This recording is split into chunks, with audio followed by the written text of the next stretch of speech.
So, I mean, there are a lot of people out there that do, and there's a lot of videos going around on the internet, and, there's a bit of a buzz because when you talk about 2012 and celestial events, people automatically think, well, we might be something on our way, and, maybe there is. I couldn't absolutely say so, but I'll put this thought into your head. Hale-Bopp, which appeared in our skies 10 years ago, is still visible to astronomers with telescopes. It's out near Neptune, and they can still spot it, even though it's no longer really much of a comet.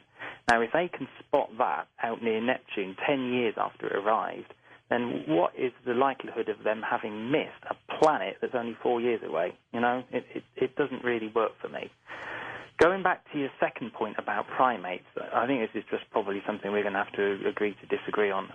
I recognize that in America there is still a lot of controversy about Darwinism, but I'm very much on the side of evolution. I think that's a case that's been proven. And I do think in the human case there is something very odd that's gone on. There has been some tinkering around, but it's the same sort of tinkering around as we're now doing with genetics. And to be honest, within sort of 10, 20, 30 years, we'll probably be capable of tinkering with ourselves to, mess about and do what the Anunnaki did to us some millions of years ago. And we probably will do it too. Yeah. I'm sure someone will take an ape and try to manipulate its structure and see if they can turn it into a human. It's quite possible. We'll be very interested. I mean, they've got to build a larynx. That's the only thing that really stands between an ape or a chimpanzee is the larynx. If you can create a voice box, you've got a talking ape, and you're away. That whole thing with Planet of the Apes. Planet of the Apes was absolute mastery. I mean, it was brilliant. And, you do that, you're away and running, because the intelligence of chimpanzees and the intelligence of apes is proven. That the only difference between them and us is talking. Let's go to Santa Rosa, California. Tom, Wildcard Line. Hey, Tom, go ahead. Andy, great book. I just wanted to ask you a question about the possible pole shift one of these two objects, either the dark star or NIBIRU, might cause. Have you heard of that? And is that a possibility of what happened to Atlantis? Perhaps the poles had shifted at one point and Atlantis couldn't handle it and it sunk in the ocean. What's your take on that? I think that there could be something to the pole shift idea. The reason I say that is because the sun is a very complex magnetic object. And what we know about it, we're just trying to understand it in the context of the sun standing alone. If you have a binary system and you have another very strongly magnetically orientated object within the entire system that's doing something with it, and you shift that magnet up and down during the orbit, it's going to be like having one magnet on the table and moving another magnet near it. The magnetic field is going to fluctuate. Now, as the dark star turns around the sun, if it's not inclined completely on the same plane as the planet, then that magnetic field alteration is going to be significant, and it may well be that the sun's field flips about. This is why I quite like Cotterell's work, because he said that the field would flip about every 3,700 years or so, which is quite close to Sitchin's stuff. So pole shifts are a very interesting possibility, because you could have the magnetic field of the entire solar system being changed by shifting patterns of the movement of the dark star, and that could affect us. So that possibility I find more exciting. And not only that, it could occur without the dark star actually drawing close to the Earth. It would just be an effect between it and the sun. Well, if we're seeing this thing now, is there a possibility that a pole shift could be coming? There's a lot of talk about it. Is the Earth certainly changing? Yeah, I mean, there's a lot going on for sure. I think the last pole shift was about 700,000 years ago, so it's not a frequent event. But my understanding is that we're kind of due for one. So, yes, if there was a scenario at all that I would agree with to do with, say, 2012 and the solar cycles and the Mayans, I would say it's more likely to be tied in with some kind of solar activity and some kind of change in the sun's field, and a pole shift could be part of that.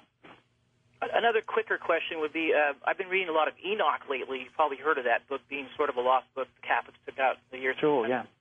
And they talk not only of Nephilim, but they talk of Watchers. And from my understanding, after reading a lot of this, is apparently these heroes of old, men of renown, possibly were the Greek gods. Some of these heroes. The Greek gods?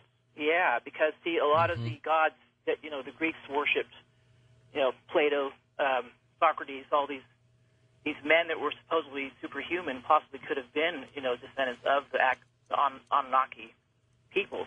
Well, it's an interesting idea, Tom, because it brings the Anunnaki closer and closer to us, doesn't it? Yeah. I mean, if you're starting to say that there was a series of these heroes or godlike entities who are still living on the earth around about the Greco-Roman era, right, then you can kind of start to extrapolate towards the present time, can't you, really? Because when would they exactly have escaped?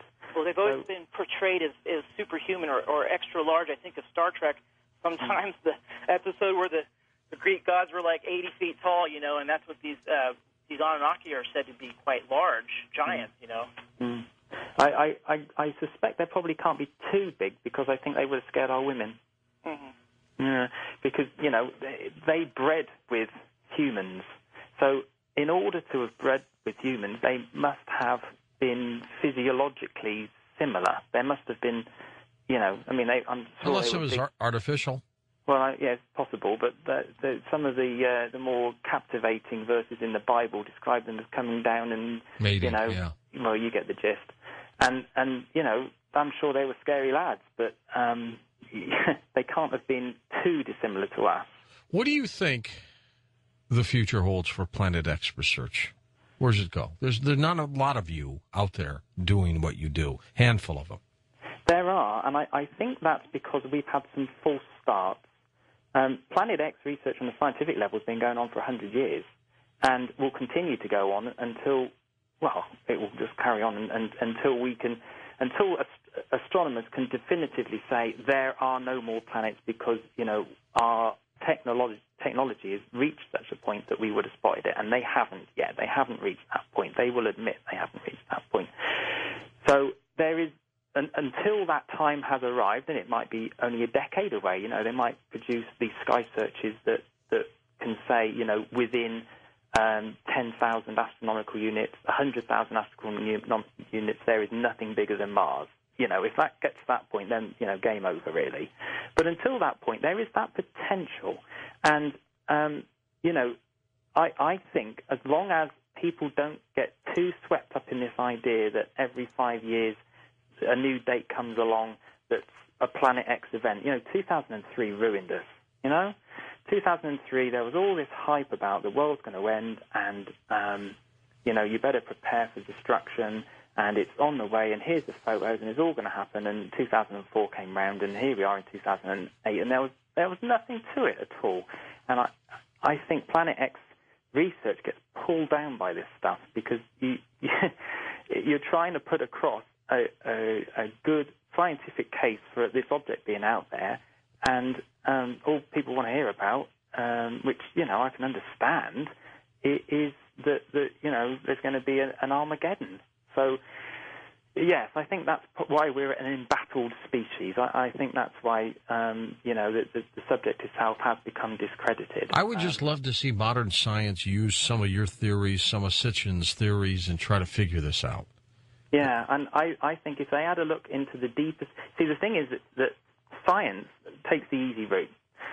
When they're looking for objects out in the outer solar system, they tend to look at dark constellations, because if you want to pick out a tiny little object that's moving across a star field, you don't want a really bright, complicated star field. So the astronomers look in the dark star field like Pisces, and Sagittarius, which is where I think this is for a number of reasons, is probably the brightest constellation in the sky. No, that's a good point, Sagittarius. Yeah. Andy, we'll talk more with you when we come back, and we'll take final phone calls. On our next Coast to Coast program, first hour, Seth Shostak joins us from SETI. He's on fire. Make sure you tune in to find out why. And then later on in the program, Joshua P. Warren joins us as we talk about UFOs and ghosts. And welcome back with Andy Lloyd, our guest, and final phone calls as well. Andy, let's go back to some final calls. But before we do, where does this all take us? I mean, are you concerned at all? Any fear factor here? I have always been concerned that this discovery was made some 25 years ago and was covered up. That's always been one of the more darker thoughts I've had about this.